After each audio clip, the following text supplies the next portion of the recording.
দৃষ্টি প্রতিবন্ধী হিফজুল কোরআন প্রতিযোগিতায় সারা দেশের মধ্যে প্রথম হয়েছেন লক্ষ্মীপুরের হাফেজ ইসমাইল হোসেন জাহিদ।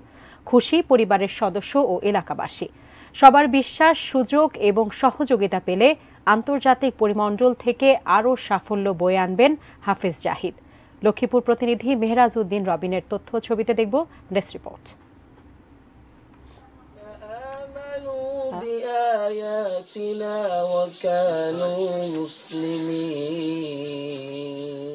লক্ষ্মীপুর সদরের সোনাপুর গ্রামে যেন প্রতিটি ভোর আসে পবিত্র কোরআন তেলাওয়াতের এমনই সুমধুর ধ্বনিতে। হাফেজ ইসমাইল হোসেন জাহিদ জন্মের পর পৃথিবীর আলো দেখেননি, পবিত্র কোরআনের আলোয় আলোকিত করেছেন জীবন।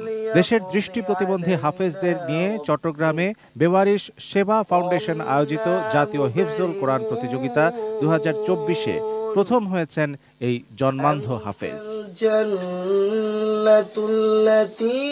লক্ষ্মীপুর সদর উপজেলার পার্বতীনগর ইউনিয়নের সোনাপুর গ্রামের ডাক্তার বাড়ির মৃত হুমায়ুন কবিরের ছোট ছেলে জাহিদ। জন্ম থেকে অন্ধ জাহিদ লক্ষ্মীপুর শহরের আব্দুল গনি দৃষ্টি প্রতিবন্ধী ব্রেইল মাদ্রাসায় ভর্তি হন। পড়াশোনা চলাকালীন মারা যান বাবা। আত্মীয় স্বজনদের সহযোগিতায় জাহিদ হেফজ শেষ করেন 22 সালে। গেল রমজানে চট্টগ্রামে বেওয়ারিশ সেবা ফাউন্ডেশনের হিফজুল কোরআন প্রতিযোগিতায় সারা দেশের 120 জন দৃষ্টি প্রতিবন্ধী হাফেজ অংশ নেন। সেই প্রতিযোগিতায় চ্যাম্পিয়ন হন হাফেজ জাহিদ। অন্ধরা এখন আগের মতো সমাজের মধ্যে বোঝা এমন কিছু না। জাহিদের সাফল্যে সোনাপুর গ্রামে আনন্দের বন্যা।